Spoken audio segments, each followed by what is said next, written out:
Well, it's finally that time. The time to go fast. Yeah, you should honestly expect cringe if this is your first time here and all that kind of stuff. I deeply apologize for that, but at the same time, I don't. But hey, now that I do have your attention here, we're talking about Sonic.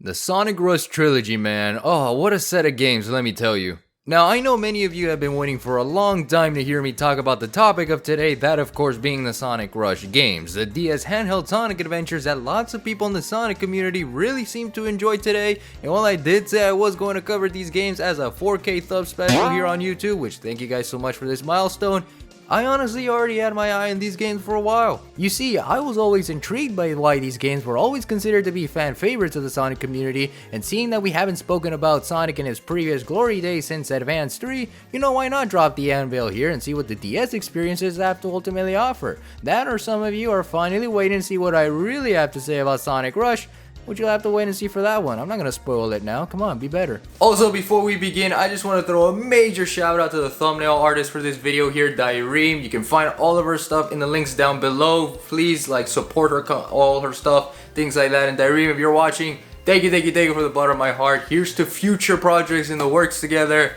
Thank you again, it really means a lot.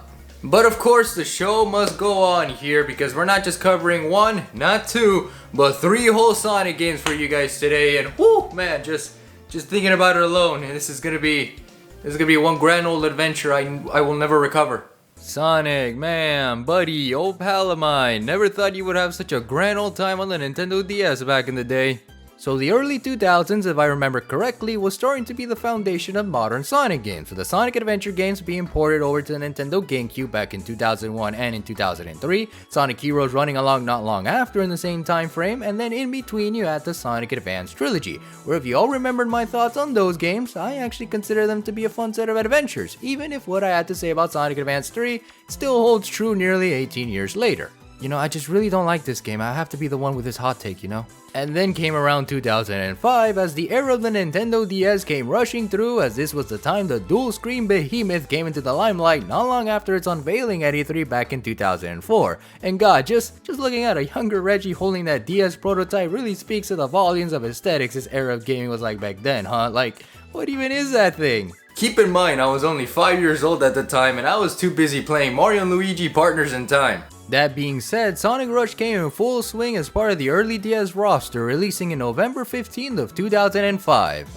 along with Shadow the Hedgehog on console. Oh my god, guess Sonic Team and Sega saw that good bank Metroid Prime and Metroid Fusion were making back in the day and thought, hey, let's try this out with a Blue Hedgehog too, to which the result ended up being what you would expect out of the Sonic community, with Shadow the Hedgehog outcasted and Sonic Rush being regarded as one of the holy gospels. Man, the Sonic community sure knows what it's doing sometimes. But with all that out of the way now, I think it's finally time to cover these games once and for all, starting with obviously Sonic Rush on the Nintendo DS, or as Sonic himself likes to put it, Sonic Rush! God, that just feels great to hear every single time. The story for Sonic Rush deals with Sonic stopping Eggman's antics once again as Eggman seeks another source of ultimate power in order to conquer the world. You know, the basic stuff you come to expect with these games already. There's nothing really new here just yet. Sonic, being Sonic of course, decides to say screw that idea and proceeds to run after the egg-shaped bald man, with Tails assisting him as always, this time as part of the bench where he will be for the rest of the franchise since, man, wow, Sega, you really did him dirty like that. As Sonic rushes in to save the day, he encounters newcomer Blaze the Cat, a mysterious purple furball that is assisted with the help of Cream the Rabbit during her travels, who in the process is trying to collect the Soul Emeralds, a set of Chaos Emeralds from another dimension that Blaze needs to secure before Eggman plans to use them for that so-called world domination, which in order to achieve that this time, he enlists the help of Eggman Nega, the Eggman counterpart of Blaze's world, since you know, 2 egg brains are better than 1 for this evil plot. Yes, I am aware they retconned him in Sonic Rivals to be his descendant, so yeah, I don't even want to think about the possibilities here. Overall, Sonic Rush is what you would expect from a 2D Sonic game, so naturally this means having to go from zone to zone, be Eggman at the end, and then retrieve the Chaos Emeralds for a proper final boss fight. but in terms of all that and its presentation, gotta say it's easily one of my favorites Sonic has offered in his entire career. Now, it's not Sonic Unleash or Sonic Frontier, since those games are clearly the better of the bunch when we talk about the Blue Blur of Speed and his grand old adventures, but for what this game presented, it was something that really speaks to the adventure era at the time. The zones, to talk about them for a bit, majorly have that adventure funk to them, with Sonic and Blaze traversing through a green forest, a water palace, a desert tomb, the literal skies themselves, and a military base with GON enemies from Sonic Adventure 2. Oh god, Sonic, what did you do this time? In terms of its gameplay structure, you get to choose between Sonic and Blaze as playable characters and go through a 2-act zone and a boss fight at the end. And while Sonic Rush is basically that typical high-speed action that you normally find in previous Sonic games, the dial of speed is ramped up by a mere 11 this time around, and that is all thanks to the boost mechanic that's at your disposal here. Oh yeah, Sonic Rush is the first game to introduce a whole subgenre of future Sonic games, and for this game, Sonic and Blaze get an additional speed boost with the press of a button, allowing faster movement and a lot of speed to be slapped across both screens on the Nintendo DS. And it's impressive how fast Sonic and Blaze can go in this game too, Sonic especially, since the advanced games prior to this did present a faster Sonic in terms of movement and control, specifically with Advance 2, where I said that game was the progenitor to the modern Sonic formula we know today. With Sonic Rush here, we see what Advance 2 brought to the table and just decided to say, hey, let's go all the way in maximum overdrive by making things accessible for aim 1 with the boost meter on the left hand side of the screen. Oh god, Sonic, slow down there buddy, slow down! Of course, keep in mind that the boost meter isn't something that's free to abuse, since it does wear out the more you use it, and if you do want to continue blasting through with Sonic speeds, then the game recommends you do tricks, something that was also taken from Sonic Advance 2, where it's just Sonic and Blaze doing some funky acrobatics in midair that's just fun to see them do, although the sound design could have used some tweaking if you ask me, since it was pretty hard to listen to the music when performing these tricks, and Sonic and Blaze will go ow! Speaking of the sound design and the music, if I'm being honest here, I know that there's a lot of people that enjoy the soundtrack for this game, and I get it, it's sick beats through and through, and it's all thanks to the composer here, Hideki Naganuma. The same dude you'll find on Twitter nowadays making some funny posts here and there, who also happened to compose the music for Jet Set Radio, another Sega beloved game that was lost to time sadly, but boy does that have a cult, let me tell you. Having never played Jet Set Radio, I do like the uniqueness of this game's soundtrack because it does add a level of creativity in providing something new and original for Sonic here, but this music, man, it also doesn't feel like a Sonic game, if that makes any sense at all. See, whenever I think of Sonic music, my mind always thinks of either the classic 90s pop and Michael Jackson-like beats from the classic era, or the more rock and roll elements from the modern Sonic games, but with this funk, it doesn't hit right with the stage design since it loses out on their identity and atmosphere, and because I guess Naganuma only had the same beats for this game's OST, they all ended up sounding the same to me that I just got tired and became tone deaf by the end of it.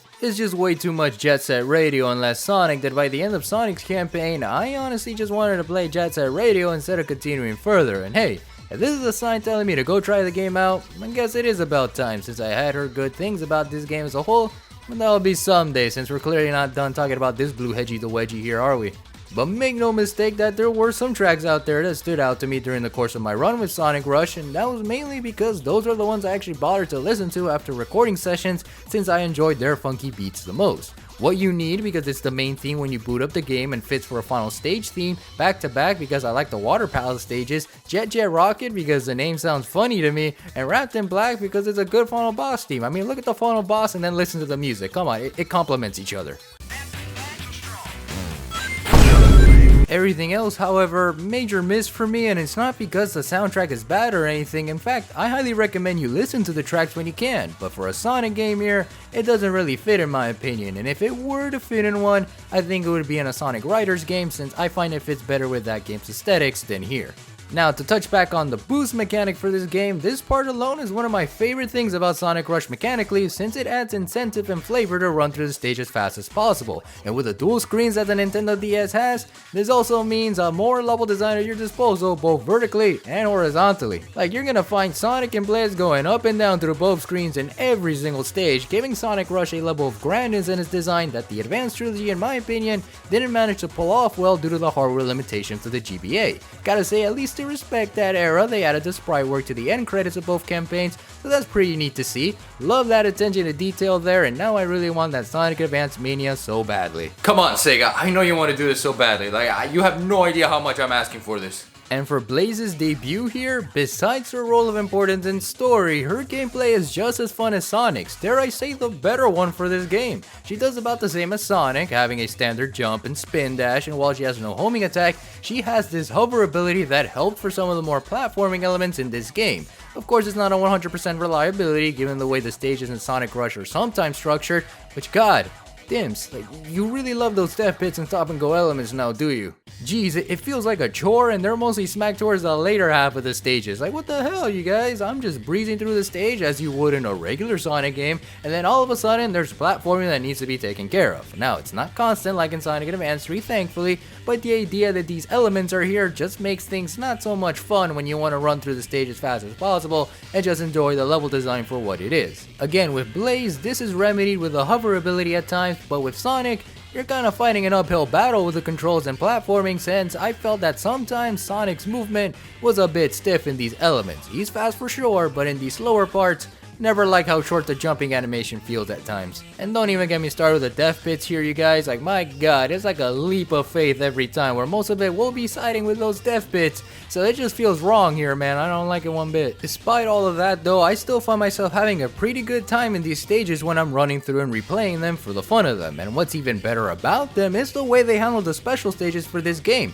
where throughout each and every stage, there's a special lever for Sonic to blast through in order to enter one, where then you'll be treated to the half pipe with touch controls. Now say what you have to say about the half pipe and all that kind of stuff, but this easily is one of the better things that Sonic Rush has handled, since it's just Sonic at the bottom of the screen and collecting the ring quota at the top while being in control of the stylus, and that's pretty much it. No need to find some weird spring, no collection of rings or chows that are scattered throughout each stage. Let me just launch Sonic into oblivion and have him collect the Chaos Emeralds from there. However, this is only done with Sonic, since Blaze is just proceed to the boss fight in order to obtain her Soul Emeralds, which is a good thing because the special stages, while they are pretty easy to do, they can still be tiresome if don't nail it first try. I will admit that it kind of feels like a missed opportunity with Blaze here and not having special stages for her, but I mean, somewhere things needed to be different in terms of her gameplay style besides, you know, doing the same stages but in a different order. Yeah, that's totally different. But of course, since this is a Sonic game, once you beat the 2 acts of each zone, you are then treated to the boss fight at the end, where it's a 2.5D battle of patience and endurance that somehow reminded me of the Klonoa games, because they're either going left or right in a circle waiting for Eggman to do his tricks and then hit him where it hurts. And these boss fights, man, no, I don't even want them near me ever again. I mean, the time it takes for them to beat each and every boss is so stupendously slow, because you have to wait for them to reveal their weak point and have to rinse and repeat 8 more times, and in the process, you're just dodging their attacks that get so repetitive, and in other times, just complete BS that I swear I was just about to slam myself on my desk due to the pure unadulterated rage that was seeping inside my very soul, especially with the last few boss fights. Nah, you lost me there, huh? I'm sorry. Also, who decided it was a good idea to mash both A and B rapidly to finish that Sonic or Blaze fight?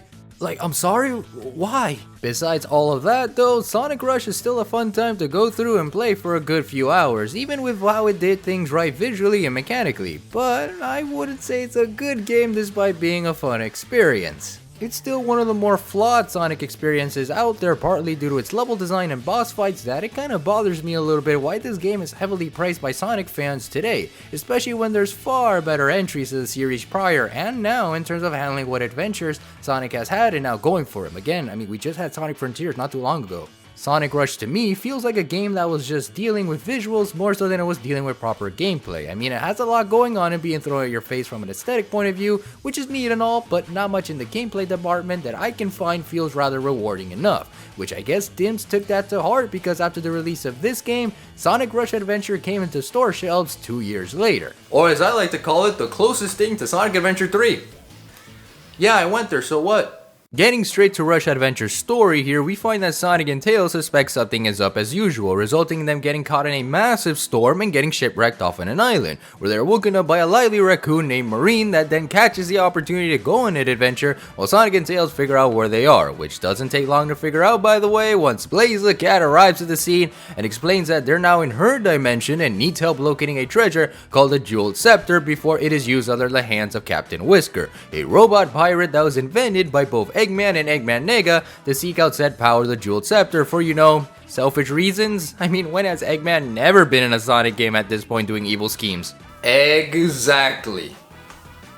And so like last time, it's up to Sonic and Blaze to team up once again, grab the scepter from the pirates by going on a tropical adventure this time around, and before you know it, the credits roll like in Sonic Rush once Blaze and Sonic go Super Saiyan to beat up the two Eggmans and say peace out for another time. Man, you really love to see it. Essentially, Sonic Rush Adventure is a regular Sonic story in premise, as it just picks up the pace from where Sonic Rush left off. A direct sequel that doesn't necessarily require you to play the first game, since most of the characters here don't refer to the events of Rush anyways, and they kinda do their own thing here, making this in essence a safe sequel and handheld entry that does the usual Sonic gameplay style you're familiar with by now, with some added content that, yeah, we'll get to that soon. As for the characters that are introduced to the story, well, they're actually pretty interesting here, but only for the sake of this game and nothing more thereafter. Not something that stands out per se from the rest of the cast, but enough to warrant this adventure just as special, such as Marine the Raccoon, or as I like to call her, Sticks, before Sticks from Sonic Boom was even a thing. I mean, the design says it all, folks, you can't say otherwise.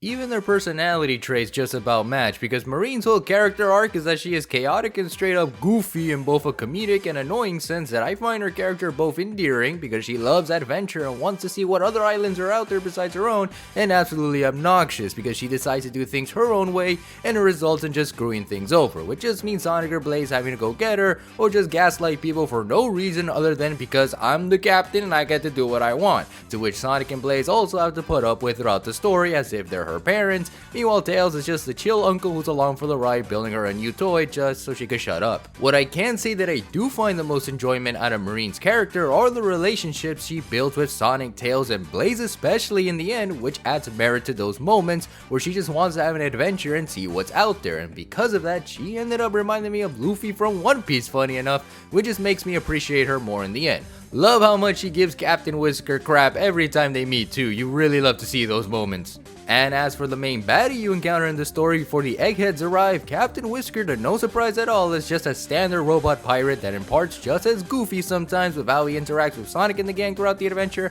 and in all honesty, I don't mind him. Not one bit. Really like his dialogue too, because in a Sonic game, it's very rare to see people go beyond the generic anime-like language, and him going all "Arrgh, I'm a pirate" was just really fun to see, and it really serves a whole world building for this game too, since in case you forgot, we're exploring islands. Lots of them. But as much as I like the dialogue and mannerisms that Captain Whisker has, there's nothing extra besides that pirate aesthetic that made me appreciate Whisker more as a villain, or as an antagonist to the very least. He easily ends up being one of the more forgettable Sonic villains throughout the franchise, and it sucks too, since I wish I could have done something more with him other than just being a robot pirate Eggman. He's funny, but funny can only go so far on the fine line of things, but hey, at least Captain Whisker's a better villain than Zabak and his crew, I'll tell you that one for free. The Eggmen being here towards the end are no surprises either, since of course after beating the main story, you're treated to Eggman's Shadow stealing the jeweled scepter, and in order to fight them as the true final boss, you gotta go the long route and collect both the Soul Emeralds and Chaos Emeralds to unlock it. Standard dim stuff, you know, you should already know this by now, come on, pick up the pace. And as I said before, while Sonic Rush was style over substance, Rush Adventure is substance over style, because there's so much you can do in this game that made me wonder why this wasn't just a console release in the first place. Seriously, there is so much side content in this game that, based on the amount of stuff to do, made me enjoy this game a lot by default. It was like my Sonic Adventure senses were tingling all over again, hell yeah. I mean, Sonic Rush Adventure has the word adventure in it, and I like Sonic Adventure. You put the two together and you get a good time, come on, it's simple math. Gameplay is just the same as before, so won't stress that too much, but instead of two campaigns like in Sonic Rush, you get to select between Sonic and Blaze in one whole playthrough, making this entire game more streamlined in terms of content and replayability. Of course, you still got the same 2-act structure and boss fights to go through like Rush as well, but again, won't talk much about this. You simply just run, jump, grind, and boost your way to the end. That's pretty much it, go have some fun. We'll say that for this game exclusively, the zone themes are quite unique. Dare I say the best thing about this game. I swear, the One Piece in me was just bursting with joy with how much each and every island we located was so vastly different, and they might as well be their own thing, period. You got Plant Kingdom with its large mushrooms and dinosaur enemies running amok, Mechanical Labyrinth Zone being a steampunk engineer's wet dream, Sky Babylon with its ancient rule-like structure that reminded me a lot of Babylon Gardens from Sonic Riders, so that's pretty cool. Definitely not traumatized about that one bit, I'll tell you that. But hey, at least we got Blizzard Peaks being this ice cap zone that you get to ride a snowboard on for some level design here. Of course, seeing that this is a game made by Dimps, there is still some unfair level design near the later half of the stages where the stop and go elements end up kicking your butt, but the good thing is that they aren't that prevalent unlike the first game. They're still there, but they're not as annoying as they were back in Rush, which says a lot about the care of level design that they had for this one. And you know, between Rush and Rush Adventure here, the level design just works better here in my opinion, especially when you realize that there is a lot more than just basic Sonic gameplay that Rush Adventure also has in store in terms of additional content, for better and for worse, but hey, at least the music for this game is bangers. Again, not dissing the tracks back in Sonic Rush, but the composition of Tomoya Otani just works better for this grand Sonic game we have going for us here. They easily add identity to each of the zones and a nice bop to listen to while playing. Of course, this is assuming you're not pulling the trick system, since that mechanic is back for this game too. My favorite track for this game was the opening theme because it just hit right in showing what the game is offering. Haunted Ship Zone, Pirate Island Zone, and Sky Babylon had pretty neat soundtracks, and the true final boss theme was just icing on the cake, you guys, for this one, and retroactively reminded me of the final boss fight in Sonic Unleashed, so that's an added bonus too. When you're reminded of Sonic Unleashed, oh, you're definitely having a good time. Speaking of the boss fights, I found these to be a little better than Sonic Rush's because their gimmicks were different in a way that didn't mean having to sit there for a solid good minute or two for them to attack. No, in this game, everything is being thrown at you from the boss from the get-go, and it's a matter of knowing when to hit and just repeat the process from there. It's more action-oriented, and I find that enjoyable as it kept me on my feet, and I like that in a boss fight, you know? The final boss especially felt this way with how it was handled, having to switch between supersonic and burning blades to combat certain projectiles the eggheads had up their sleeves, and just beating it under 10 rings or less and seeing Sonic go straight up Dragon Fist them. Oh dude, it was just fantastic. And they say Sonic and Dragon Ball aren't one and the same. Despite all the good qualities of this game, there is the obvious negative ones, and to start with those, I honestly don't even understand why Dimps all of a sudden decided to go all Legend of Zelda Phantom Hourglass on this game, despite the fun fact that this game released before it. Kinda like a chicken or the egg situation here, but it doesn't matter in the end regardless. As much as I get the concept of this game being an adventure in the 7 seas, the execution of this made things feel sluggish for story progression and in some cases even boring at times. Throughout the course of the game, you are equipped with 4 ships for sea travel, each one providing a different means of traveling and a playstyle at your disposal. At first glance, they don't sound all bad, right? I mean, you use them once to get an island, from there you just warp from that point on because you located the island, right? No, that's not even remotely close. You have to constantly go back and forth each and every time to traverse through the game, adding so much backtracking that really didn't need to be there in the first place.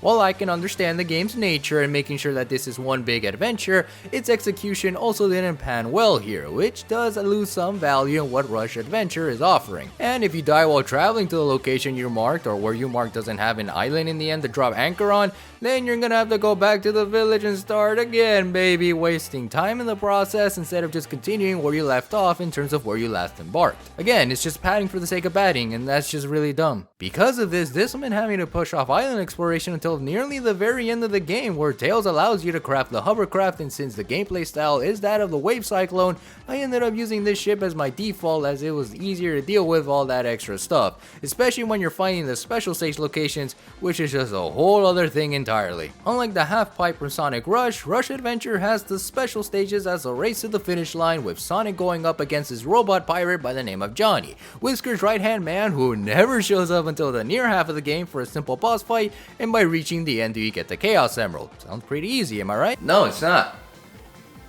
It's not at all. I swear, whatever Dimps was thinking for these special stages, they were on something, because I do not like these special stages at all. Like, they were so bad that I wanted to play Sonic Advance 2 special stages all over again, and that should already be a telltale sign as to how bad these ones were, okay? These special stages were just so unnecessarily different, and I mean, I get it, because they wanted to make it into a race at the finish line kind of thing, since we are on a jet ski, so you do jet ski races, right? But the later half of collecting the Chaos Emeralds ended up being such a miserable experience where there was further ass clenching to be done. Seriously, towards the last 2 emeralds here, I came in close contact to getting the damn thing every time, and there were moments where it was so close for comfort that it was just insane. At least on Blaze's side of things, collecting her soul emeralds this time are just as easy as the first game, since they are done by completing certain missions like clearing the stage or beating a certain boss fight. And because of this, I enjoyed my time collecting these more so than the Chaos Emeralds. And And the missions themselves, damn, there's just so many of them that do the same thing over and over again. Reach the end of a goal at a certain time, collect a certain ring quota, perform a number of tricks before ending the stage, beat the level normally, yada yada yada. My god, they were so repetitive that the only ones I actually cared about were the soul emeralds that I stated before, and a couple of extra ones just for recording's sake and have something to show for them. I mean, like, no way am I doing all 100 missions, and for what? To add a lighthouse to an island I don't even live on? Like, what is this, colonialism in my Sonic game? No way.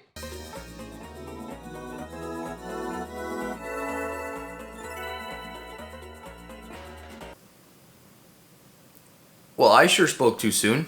Regardless of these negative aspects, I still found Sonic Rush Adventure overall to be one of my favorite Sonic handheld experiences alongside Sonic Advance 2 on the GBA. Yeah, of course I would say this, given how much I enjoyed Sonic Advance 2 back then, and Rush Adventure has the word adventure in it, so how can I not like this game? Come on, you should already know this by now, I'm easy to please. Sadly, this would be the last time we get to play as Blaze the Cat, as after this game, she ends up being relegated to side character status like the rest of the Sonic cast post Unleash, which sucks because now after playing these two games back to back, Blaze the Cat now holds a special place in my heart, and I hope to see her be playable someday for a future Sonic game.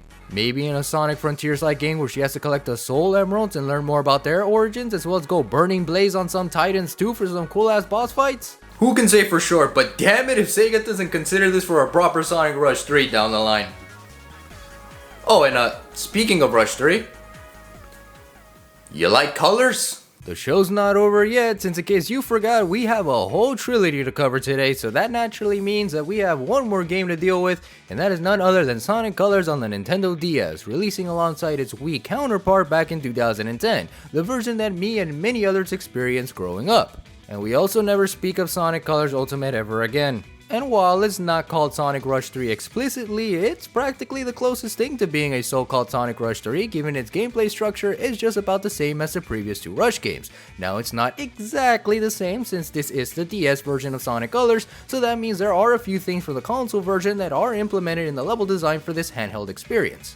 For this game and this game only, you got the stomp ability and the slide mechanic from the console games as part of Sonic's moveset now, and while visually unappealing compared to their console counterparts, they get the job done in certain sections and level design, tame in their execution since they've been part of core Sonic gameplay since Unleash, and it's good to see them in this game as well. Sure wish the game kept the trick system from both Sonic Rush games, since it does feel a little weird and awkward to see Sonic up in the air or on grind rails and not see him do those funky acrobatics, and muscle memory was like a fight or flight response with this one too, since man, it just fell off, you hate to see it. But of course, since this is also Sonic Colors on the Nintendo DS, this means that the Wisps are part of the gameplay here as well. You got the regular Wisp for boosting, the Drill for those water and ground segments, Rocket for vertical traversal, Laser for that fast speed mobility, and two exclusive ones for this game such as the Burst for massive explosions and quick burst of control, and Void, which is just a black hole that is slow and increases speed as you swallow enemies and objects in your path. As a whole, the Wisps power-ups are standard stuff for this adventure, and they don't overstay their welcome as it's a console version in terms of handling the level design and completing the stage with these gimmicks.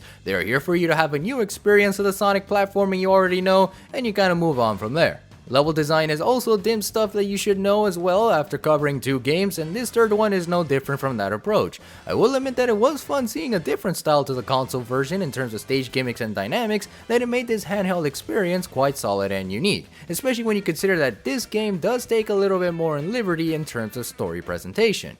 Okay, well, liberties is a loose term here, as the story is one-to-one from the Wii version with Sonic and Tails checking out the amusement park and then beating Eggman to a pulp. But here on the Nintendo DS, if you ever decide to do the various missions that are out there in each location, you'll actually find the vast array of Sonic characters that we've come to know and love throughout the franchise. Knuckles, Rouge, Amy, Big, Cream and Cheese, the Chaotix crew, Shadow and Omega, even Silver and Blaze are here for this adventure, only slightly handing out those missions for Sonic to do. Really sucks again to see Blaze show up and have that side character status, man, but hey, her existence here is just enough to warrant that Sonic Rush 3 title card for this game at least. Not going to stress too much about the missions since they are practically the same as Sonic Rush Adventure, but to give credit here for the DS version, I really like the 2-act structure organization here as opposed to the console version, and because of it, it made me appreciate this version of Sonic Colors even more, especially since this game also has some special stages for you to do after clearing the stage with 50 rings or more, where you are treated with the infamous half pipe once again.